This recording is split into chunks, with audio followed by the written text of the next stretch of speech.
untuk belajar. Hari ini kita akan belajar untuk mata pelajaran tematik kelas 2, tema 2, subtema 4, bermain di tempat wisata, pembelajaran yang pertama. Kita langsung saja ke materinya.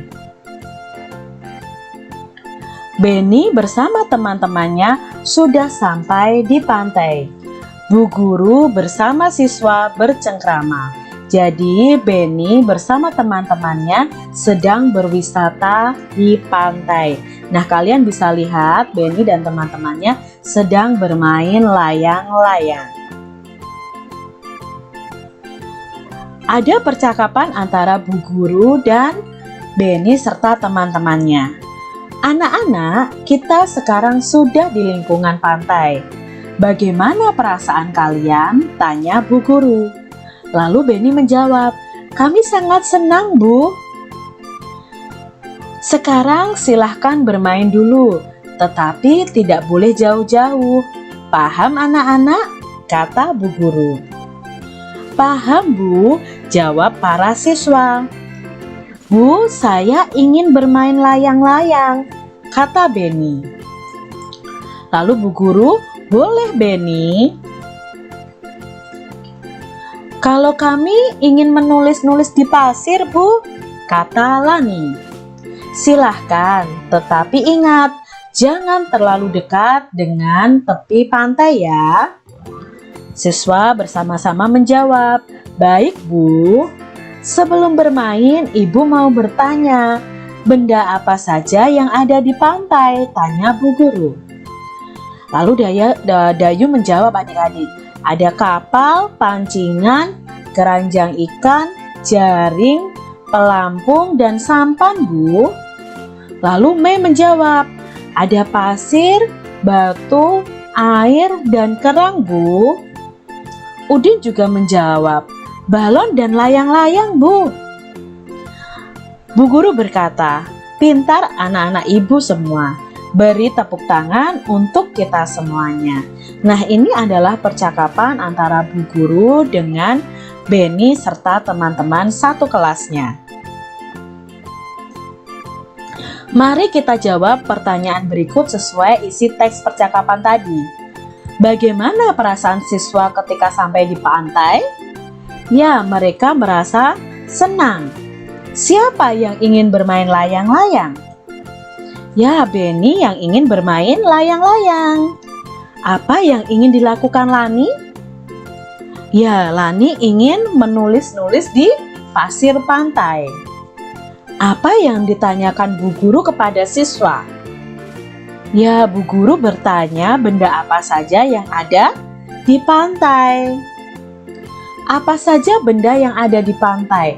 Nah, tadi ada balon, ada sampan, ada layang-layang, ada bola mungkin ya, kalau di pantai ya biasanya anak-anak bermain bola dan lain sebagainya.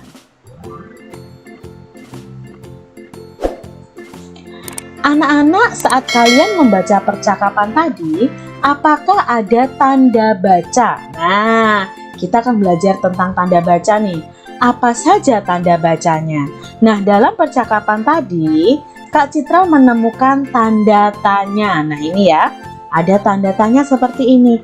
Tanda tanya ini digunakan untuk mengakhiri kalimat tanya. Kita sudah belajar tentang kalimat tanya. Kalian bisa lihat video Kak Citra tentang kata tanya.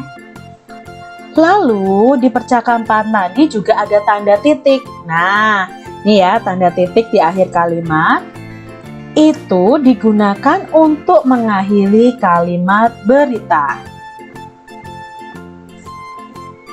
Lagu apa ya yang cocok untuk bermain layang-layang? Kira-kira lagu apa adik-adik? Ya, ada lagu layang-layang yang bisa kalian nyanyikan dengan teman-teman kalian. Lagunya seperti ini. Ku ambil bulu sebatang, ku potong sama panjang, ku raut dan ku timbang dengan benang, ku jadikan layang-layang, bermain, berlari, bermain layang-layang. Bermainku bawa ke tanah lapang, hatiku riang dan senang. Coba ya adik-adik latihan menyanyikan lagu layang-layang.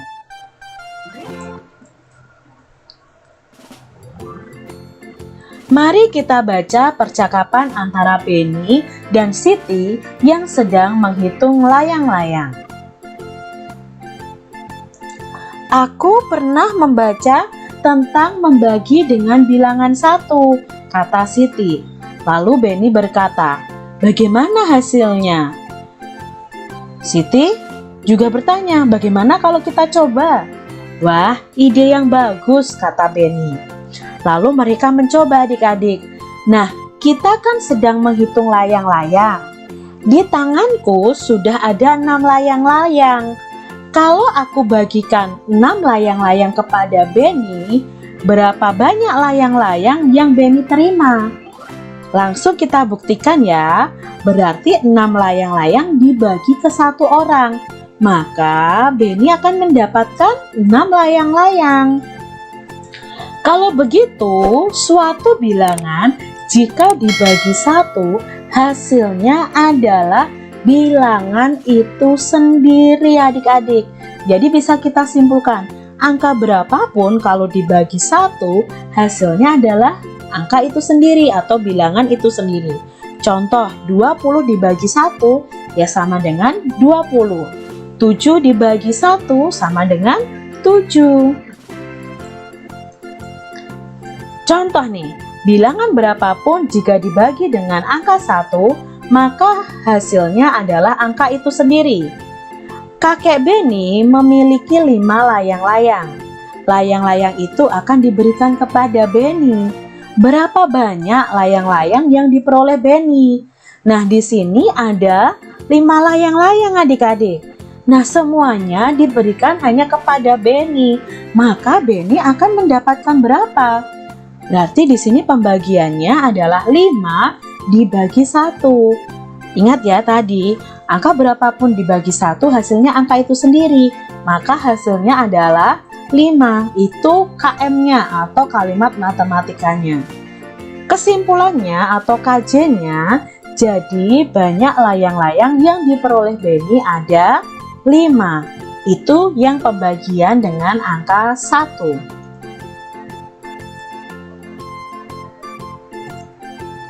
Ada keunikan lagi tentang pembagian. Ayo kita baca percakapan halaman 176 sampai 177 sesuai buku paket kalian. Nah, di sini sudah Kak Citra cantumkan nih percakapannya. "Ada satu lagi yang aku temukan," kata Siti. "Wah, hebat. Apakah itu?" "Nah, begini.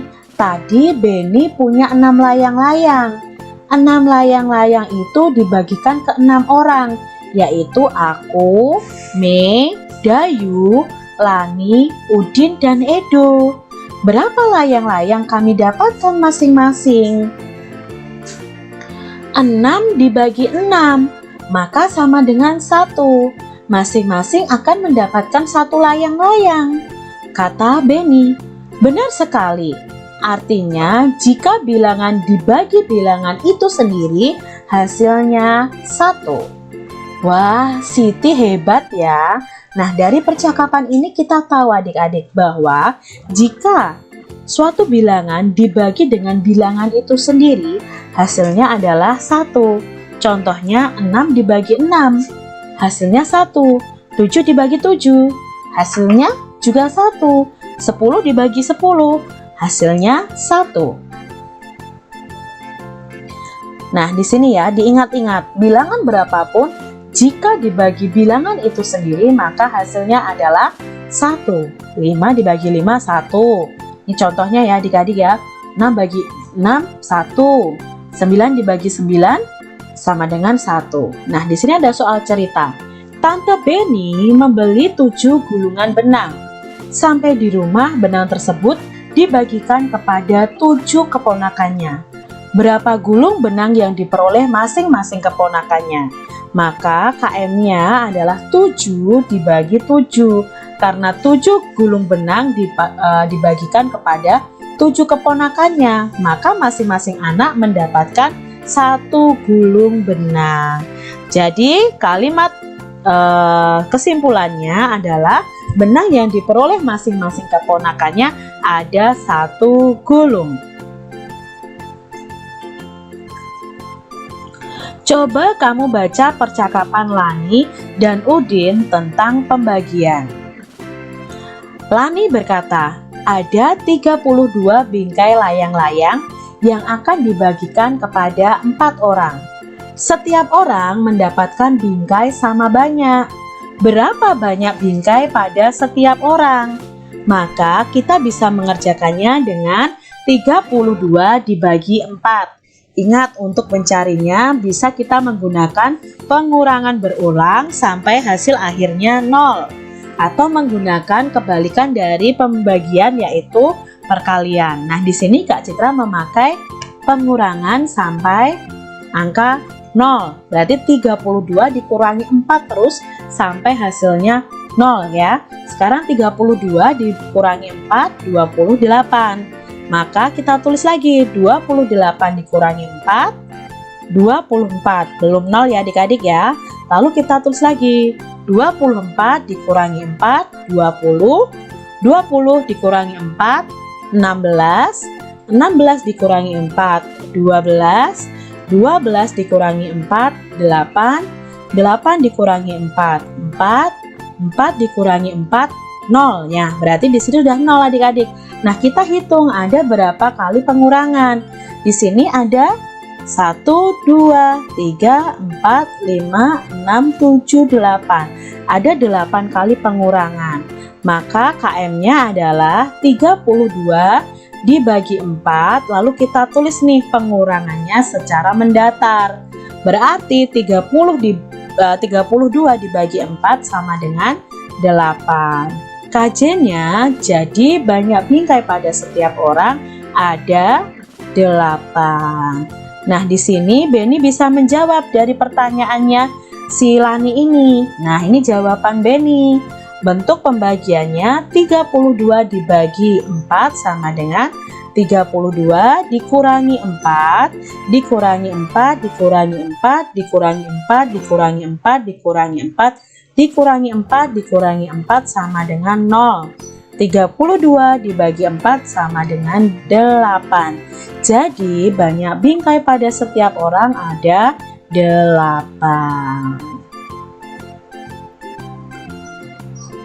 Ayo baca lagi percakapan antara Beni, Lani, dan Dayu di halaman 181 sampai 182. Di kakimu ada kerang kecil. Bukankah kita ada tugas membuat karya hiasan dengan bahan alami? Bagaimana kalau kita ambil kerang untuk membuat figura? Wah, ide yang bagus, Beni. Aku lupa ciri-ciri karya hiasan dengan bahan alami. Apa kamu masih ingat, Beni? Masih, diantaranya menggunakan bahan kering. Bahan terdapat di alam bebas. Karya hiasan didominasi dengan bahan alam. Berarti bahan yang kita butuhkan untuk karya figura nanti adalah kerang ya. Kemudian alat apa saja yang kita butuhkan? Alat yang bisa kita gunakan adalah lem untuk menempelkannya dan kertas karton sebagai tempat menempelkannya. Namun bisa juga ditambahkan dengan bahan lain seperti daun kering, biji, tumbuhan yang berwarna, dan lainnya. Nah, ini adalah karya hiasan dengan bahan alami yaitu kerang. Nah, Kak Citra punya fotonya nih adik-adik. Nah, ini adalah figura foto menggunakan kerang. Nah, alat yang kita perlukan, alat dan bahan yang kita perlukan pastinya karton. Lalu kita butuhkan lem, lalu kita butuhkan kerangnya ya. Bisa kalian tambahi dengan tumbuh-tumbuhan kering. Lalu kita bisa siapkan gunting untuk nanti memotong kartonnya. Lalu bisa kita siapkan pensil ya untuk membuat pola figuranya juga. Nah, ini adalah contoh karya dari bahan alami. Nah, demikian tadi adik-adik pembahasan kita untuk mata pelajaran tematik tema 2 subtema 4 pembelajaran 1. Semoga video pembelajaran ini bermanfaat untuk adik-adik semuanya.